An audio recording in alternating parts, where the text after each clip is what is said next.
वाले हो, चाहे वो बेईमान हो, अपने हो, बेगाने हो, पराए हो, कोई भी हो, जब अल्लाह वालों की बारगाह में पहुंचता है तो वहाँ अपना बेगाना नहीं देखा जाता, मांगने वाले के झोलियों को भर दिया जाता है। लेकिन मैं आपको ये बताना चाहता हूँ, जब तक आप साफ सुथरे नहीं होंगे, जब तक आप पाको साफ नहीं होंगे, उनका कर्म तो होगा लेकिन उनके फुज़ व बरक़ात से आप मालामाल नहीं होंगे।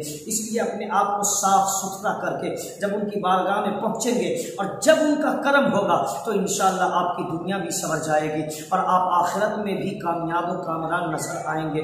मैं इत्तफाक की बात है, मैं धामनगर शरीफ में ज़ेर तालीम था, अचानक पेट में दर्द होता है। पेट में दर्द होने के बाद मैंने भद्रक शहर का रुख किया, वहाँ डॉक्टर के पास गया, अल्ट्रासाउंड करवाया।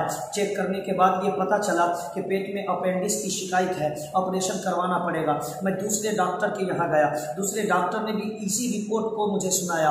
अब जब यही रिपोर्ट आया दोबारा तो मैं बहुत घबराया, हैरान परेशान हुआ।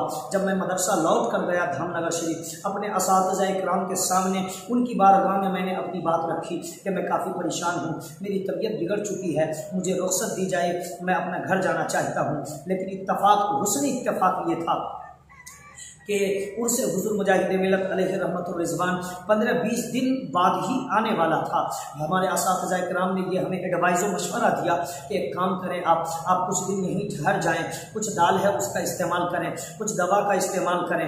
उसके बाद मैं एक जगह जागीर खाता था, चूँकि तब मदरसे की ज़िंदगी थी और वहाँ से जागीर लाकर खाना पड़ता था, चल के जाना और खाना लेकर आना, मदरसे में खाना पड़ता था। तो अब मैं जब खाना लाने के लिए गया, अपने जागीर वालों के सामने ये बात मैंने जब रखी तो उन्होंने कहा कि दूर दराज से लोग आते हैं और यहाँ ठीक होकर जाते हैं, शिफायाब होकर जाते हैं, आप क्यों नहीं हुज़ूर मुजाहिद मिल्लत की बारगाह में अपनी अर्जी पेश करते हैं, उनके बारगाह का पानी आप क्यों नहीं इस्तेमाल करते हैं। मैंने वही रास्ता अपनाया, बारगाह मुजाहिद मिल्लत में गया, गुस्ल का पानी पीना शुरू किया सुबह शाम। 15-20 दिन उनसे हुज़ूर मुजाहिद मिल्लत के बाकी थे। डॉक्टर ने 2-2 मरतबा अल्ट्रासाउंड किया, कहा ऑपरेशन करना पड़ेगा वरना जान जाने का खतरा है। मैं अंदर से सहमा था, घबराया था, डरा हुआ था। लेकिन हुजूर मुजाहिद मिल्लत का करम तो देखें, उनकी नजर इनायत तो देखें। मैंने 15-20 दिन कंटिन्यू सुबह शाम सुबह मसा पानी का इस्तेमाल किया। पानी इस्तेमाल करने के बाद हमारे असातिज़ा इकराम ने भी मशवरा दिया था कि उससे हुजूर मुजाहिद मिल्लत है, आपकी जो है दस्तार बंदी होने वाली है, आप दस्तार लेकर जाइएगा, फिर इलाज करवा के लौट जाइएगा।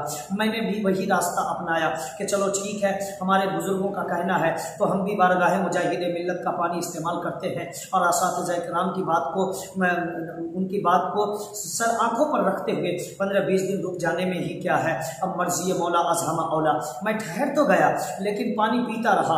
15-20 दिन के बाद जब मैं वहाँ से निकला धामनगर से अपने घर गया, मैंने अपने वालिद साहब को फ़ोन किया, वो कोलकाता की सरजमीन पर थे, हमारे वालिद साहब बिहार पहुँचे। मैं भी यहाँ से उड़ीसा की सरजमीन से ट्रेन पकड़कर मैं बिहार पहुँचा। पहुँचने के बाद हमारे वालिद साहब ने सुबह हमें साथ में लिया और चले गए डॉक्टर के यहाँ। जब वहाँ अल्ट्रासाउंड करवाया गया तो डॉक्टर ने हमसे कहा कि कोई प्रॉब्लम नहीं है, कोई दिक्कत नहीं है। अब तो मैं घबरा गया कि धामनगर शरीफ में था, भद्रक में मैंने चेक करवाया, अल्ट्रासाउंड करवाया, पता चला मेरे पेट में अपेंडिक्स बीमारी है, ऑपरेशन कराना पड़ेगा वरना जान जाने का खतरा है। अब ये खतरा था, मैं अंदर से डरा हुआ था, सहमा हुआ था। लेकिन इत्तफाक की बात है, जब वहाँ पहुँचा डॉक्टर ने कहा नो एनी प्रॉब्लम्स, जब कोई दिक्कत नहीं है तो मैं सोचने कन्फ्यूज़ हो गया कि आखिर मामला क्या है। वहाँ ने डॉक्टर तो इस बात की है और यहाँ नफी की बात हो रही है, अब मैं क्या करूँ, वहाँ हाँ कहा है और यहाँ नहीं है। मैंने फिर दूसरे डॉक्टर के यहाँ का रुख किया, अब उसने भी कहा कोई दिक्कत नहीं है, कोई प्रॉब्लम नहीं है। और भी मैं ज़्यादा कंफ्यूज हो गया कि वहाँ उड़ीसा की सरजमीन पे 2 डॉक्टरों ने मुझे कहा कि आपको ऑपरेशन करवाना पड़ेगा और वरना जान जाने का खतरा है। और जब मैं बिहार आया हूँ तो यहाँ 2 डॉक्टर ने मुझे कहा है कि अब कोई दिक्कत नहीं है, कोई परेशानी नहीं है, आपको डरने की ज़रूरत नहीं है। अब मैं और भी ज़्यादा कंफ्यूज हुआ, घबराया, तो मैंने अपने वालिद साहब के साथ अपना घर लौटा। उसके बाद जो है मैं बाइक से अपने बहनोई के साथ मैं निकला बेगूसराय, एक ज़िला है, एक डिस्ट्रिक्ट है बिहार की सरजमीन पे। मैं वहाँ गया एक डॉक्टर के यहाँ। जब डॉक्टर के यहाँ पहुँचा तो हमारे लिबास, पोशाक और टोपी, चेहरे पे दाढ़ी देखकर और उर्दू कलाम को देखकर, बातचीत को देखकर वो काफ़ी खुश हुआ और मेरी मिठास बोली सुनकर वो काफ़ी अच्छा महसूस किया, अच्छा फील किया उन्होंने और मुझसे ढंग से बात की, चाय कॉफ़ी का इंतज़ाम किया, पिलाया। उसके बाद चंद मिनट बात हुई तो मैंने उनसे एक ही बात कहा। उन्होंने कहा आप कहाँ रहते हैं? मैंने कहा मैं स्टूडेंट हूँ और तालिब इल्म हूँ, मैं कुरान और हदीस की तालीम पाता हूँ, मैं इस्लामी तालीम हासिल करता हूँ उड़ीसा की सरजमीन पर रह के। आप ज़रा ढंग से चेक करिएगा, इसलिए कि उड़ीसा में 2 डॉक्टर ने मुझे इस तरह का रिपोर्ट दिया कि आपको ऑपरेशन करवाना पड़ेगा और मैं बिहार आया हूँ। तो 2 डॉक्टरों ने मुझे ये कहा कि कोई दिक्कत नहीं, वो फला डॉक्टर है। अब आपको मैं एक तरह से देखा जाए तो माफ़ कीजिएगा कि आपको मैं एम्पायर की हैसियत से देखता हूँ और डिसीजन आपको सुनाना है तो मुझे करना क्या है, ऑपरेशन करना है या नहीं, मेरी परेशानी कहाँ तक है, मेरा इलाज किस अंदाज में होगा, ये आपको फाइनली बताना है और फाइनल डिसीजन आपको ये देना होगा। इसलिए ज़रा सलीके से ढंग से चेक करके मुझे बता दीजिएगा, मेहरबानी होगी। मैंने उनसे कहा जब इस तरीके से, तो उन्होंने खुद अपनी मौजूदगी में नर्स वगैरह को बुलाया। उसके बाद जो है मेरा अल्ट्रासाउंड किया गया, चेक किया गया। चेक करने के बाद उन्होंने रिपोर्ट देखा और कहा नॉट एनी प्रॉब्लम्स, कोई दिक्कत नहीं है। मेरे चेहरे पे मुस्कुराहट थी, लेकिन उन्होंने एक जुमला पूछा। उन्होंने कहा कि आपने कहीं इलाज करवाया है क्या? अब देखिए इस जुमले ने हमारे ईमान में और भी मजबूती अता कर दी और तो फरहत और शादमानी से मेरा दिल बाग बाग हो गया। कहीं ना कहीं उनके अंदर भी औलिया इकराम की मोहब्बतें जाग उठी। उन्होंने सिर्फ इतना पूछा, एक सेंटेंस है, एक जुमला है कि आपने कहीं कुछ इलाज करवाया था क्या? मैंने कहा मैंने कहीं कुछ इलाज नहीं करवाया है, अलबत्ता ये हुआ कि मैं जहां उड़ीसा धामनगर शरीफ में रहता हूं, वहां हुजूर मुजाहिद मिल्लत अल्लाह के बहुत बड़े वली हैं, अल्लाह के बहुत बड़े नेक बंदे जो पर्दा कर चुके हैं, उनका मज़ार पाक है। मैंने उनकी बारगाह का पानी इस्तेमाल किया है, सुबह मसा सुबह शाम मैंने हाजिरी दी है और उनसे दुआएं मांगी है। हो सकता है उस पानी की बदौलत ये बीमारी कम हो गई हो या दुरुस्त हो गई हो या ठीक हो गए हो। तब डॉक्टर ने कहा कि मौलाना साहब याद रखिएगा, आपके पेट में थोड़ा बहुत प्रॉब्लम समझ में आ रहा है, थोड़ी बहुत प्रॉब्लम और दिक्कत समझ में आ रही है, शायद बीमारी होगी। डॉक्टर ने वहां ठीक कहा होगा, लेकिन अल्लाह वाले की बारगाह का जो पानी आपने इस्तेमाल किया है, उसी पानी के वसीले से आपकी बीमारी ठीक हो गई हो। इतना सुनना था। मेरे दिल से आवाज निकली, निगाह वली में वो तासीर देखी, बदलती हजारों की तकदीर देखी। इसलिए मैं आपसे ये कहना चाहूँगा मेरे दोस्त बुजुर्गों कि जब आप अल्लाह वालों की बारगाह में जाएं तो अपने दिलों को संभाल के जाया करें।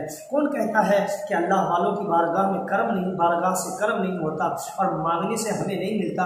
यार कैसी बातें करते हो तुम, नमाज से दूर हो, सजदे से दूर हो, अल्लाह रब्बुल इज्जत की बारगाह से दूर हो, मार्केट में तुम्हारा वक्त गुजरता है, खेल कूद में तुम्हारा वक्त गुजरता है, चाय की दुकानों पे तुम्हारा वक्त गुजरता है, शराब के अड्डे पे तुम्हारा वक्त गुजरता है और जुए बाजी करते हुए आपका वक्त गुजरता है और आप ये कहते हैं कि मुझे मदद नहीं मिलती, मुझे मांगने से मिलता नहीं। अरे अल्लाह रब्बुल इज्जत की बारगाह तो वो बारगाह है जो पहाड़ की चोटियों पे रहने वाले सुराखों के अंदर कीड़े मकोड़े के भी खाने का इंतजाम करता है।